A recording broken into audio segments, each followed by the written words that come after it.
Salut, c'est Jean-Louis. Bienvenue dans cette nouvelle vidéo une fois de plus. Aujourd'hui, nous allons vous montrer comment faire un retrait de Crowd1. Ok?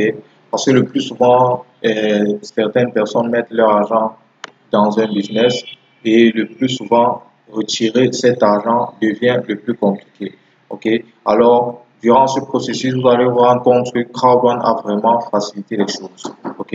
Même en étant débutant, ok, même en étant débutant dans ce que vous faites, vous allez vous rendre compte que c'est vraiment facile. Donc, pour faire un retrait, vous avez deux possibilités, ok. Soit vous donnez des gift codes, donc si quelqu'un veut par exemple acheter un pack white, ok, et que dans votre compte vous avez plus de 99 euros, vous avez la possibilité de faire un gift code, ok, donner à cette personne vous remet de l'argent en main. Ok, cette personne vous remet de l'argent en main et là vous envoyez juste un code à cette personne souscrit aussi à Crowd1, ok, cette personne souscrit à Crowd1 et vous avez votre argent. Ça c'est une manière de faire un retrait sur Crowd1. Vous avez une autre manière qui est de faire un retrait de vous-même, qui est de faire tout de vous-même. Donc vous pouvez soit envoyer de l'argent dans votre portefeuille électronique, soit vous pouvez envoyer dans votre carte bancaire, soit vous pouvez faire une transaction bancaire. Ok, vous avez cette possibilité là aussi. Donc je vais vous montrer comment ça se passe, comment vous pouvez faire un retrait. Par exemple, ici vous voyez, vous pouvez faire un gift code. Ok, vous pouvez faire des gift codes. Vous pouvez faire des gift codes. Voilà, vous voyez, lorsque vous faites des gift codes ici, vous avez la possibilité, ok, de donner soit un pack white, vous voyez, là, vous achetez un gift code, ok, soit vous faites un pack black, soit vous faites un pack gold, soit vous faites un pack titanium, ok, cela dépend de vous. Donc là, vous voyez, vous avez les méthodes de paiement, vous avez les nombres de gift codes que vous voulez faire. Si vous voulez faire 5%, si vous voulez faire 5 gift codes de white, si vous voulez faire 5 gift codes de titanium, de gold, de black, de white, vous voyez, vous avez 5% de réduction. Vous voyez, donc si vous voulez faire 10 gift codes, vous avez 10% de réduction. Donc ceci, ça dépend de vous. Et maintenant, vous pouvez soit payer avec votre compte, ok, soit en euros, ok, vous pouvez payer soit en bitcoin avec votre portefeuille électronique, ça dépend de vous, et vous pouvez payer soit en Ethereum, ok. Donc tout dépend de vous, c'est vraiment aisé.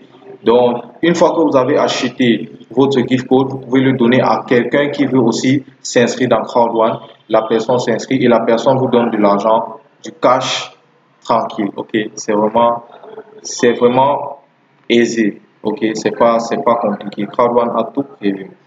Donc vous pouvez soit faire un retrait directement, envoyer le retrait de l'argent dans votre carte, ok, vous pouvez envoyer directement de l'argent dans votre carte, ok. Donc ok, vous voyez que mon KYC n'est pas encore approuvé, ok, donc je ne peux pas encore faire de retrait directement à la banque, ok, mais vous avez la possibilité de faire un retrait directement à la banque. Attendez, je vais regarder si je peux faire un retrait en bitcoin. Ok, c'est la même chose avec le bitcoin. Je ne peux pas faire un retrait avec le bitcoin, mais de toute façon avec le bitcoin, pour faire le retrait avec le bitcoin, vous aurez juste à mettre votre code d'identification qu'on vous donne. Ok, le code d'identification qu'on va vous donner lorsque vous allez créer votre portefeuille électronique, vous aurez un code. Si vous l'avez déjà fait, vous avez certainement un code et vous allez insérer votre code quelque part ici et vous allez tout simplement percevoir votre argent. Vous allez rentrer dans votre portefeuille, regarder et vous rendre compte que effectivement Crowd1 vous a envoyé du cash. Ok, donc vous avez ces méthodes là et vous pouvez aussi faire un virement bancaire. Là, j'ai 0 francs, c'est pourquoi je ne peux rien faire. Donc, vous pouvez soit faire un virement bancaire. Ces informations, si vous pourrez les changer, ok, vous pourrez tout simplement les changer et envoyer à la personne à laquelle vous voulez envoyer. Donc, voilà, tôt. Ouais, ça, c'est une explication vraiment brossée de comment vous pouvez faire vos retraits sur CrowdOne parce que je sais que c'est quelque chose qui est souvent assez compliqué, souvent assez stressant quand on ne peut pas, on n'arrive pas à retirer son argent d'un système, dans lequel on est investi. C'est quelque chose d'assez stressant et tout. Donc, si vous avez une quelconque question ou un quelconque commentaire, n'hésitez pas à le mettre dans les commentaires. Je vous réponds à tout de suite. On se dit au prochain épisode.